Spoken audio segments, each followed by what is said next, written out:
Imagine a person who graduated from a prestigious university. Their office walls are covered in degrees and certificates that most people would consider the height of intellectual achievement. Now, place that person in a standard meeting. A junior employee suggests an approach that contradicts their usual way of working. Suddenly, that highly credentialed professional loses control. They slam their hand on the desk, their face reddens, and they try to shout down the new idea before it can even be explained. This scene plays out in corporate headquarters and family living rooms every day. It is a recurring break in the script of professional behavior.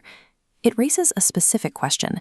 If someone loses their mental balance the moment they encounter a differing opinion, does their education actually go beyond the paper on the wall? We often treat degrees as the final proof of education, but these documents primarily verify literacy and the ability to memorize a specific set of facts. Thinker Sydney Herbert Wood suggested academic credentials are just a computer's hardware. True education is the operating system running on it. He developed a 3-part test for this system. This mental software determines how a brain handles pressure, uncertainty, and crisis. If the operating system is prone to crashing under stress, the most expensive hardware in the world serves no practical purpose. The first pillar of the system is how it handles new, contradictory data. Humans have an evolutionary trait where the brain's amygdala can misinterpret a challenge to a belief as a physical threat. It reacts to a new idea with the same survival instinct used against a physical predator. This is cognitive dissonance.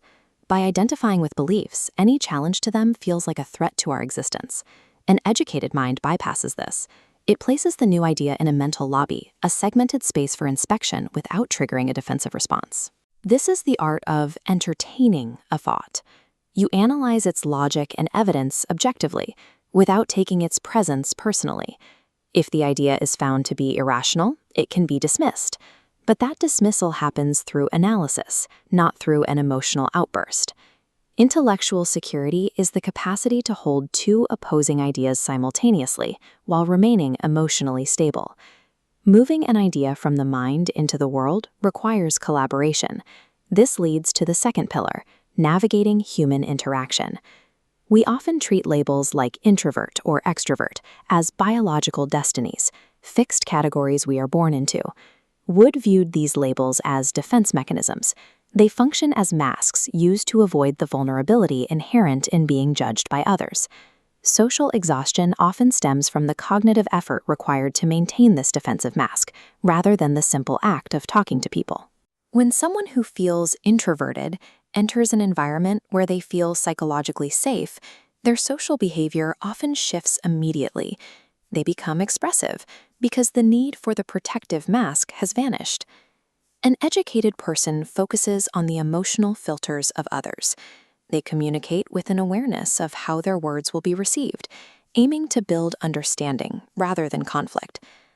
The most difficult test of the system occurs when all external distractions are removed. It is the act of sitting in a silent room at night, with no phone, no music, and no digital input. For many, this silence triggers an immediate urge to find a screen or create noise. It is an instinctive flight from the quiet. Absolute silence acts as a mirror. Without external noise to drown them out, unacknowledged insecurities and weaknesses begin to surface. If the internal static in your own mind is loud enough to cause panic, it acts as a filter that distorts how you perceive the rest of the world. The constant drive to consume digital noise is often a flight response, a way to distract a system that hasn't learned to process its own thoughts. Passing this third test means learning to exist with those thoughts without needing to escape them. It involves neutralizing the fear of your own internal landscape. This creates a distinct edge. When you aren't battling your own internal noise, you can process external information with a clarity that others lack. While others are paralyzed by societal shifts or minor crises, the educated mind can observe the situation and find the opening that others miss because they are too distracted by their own panic. The goal of these 3 pillars is to stop viewing the world as a battlefield and start seeing it as an environment of possibilities. Tonight, try a simple diagnostic. Leave your phone outside your room and sit in the silence for 10 minutes. Use that time to see if your operating system is running smoothly or if it's time for an update.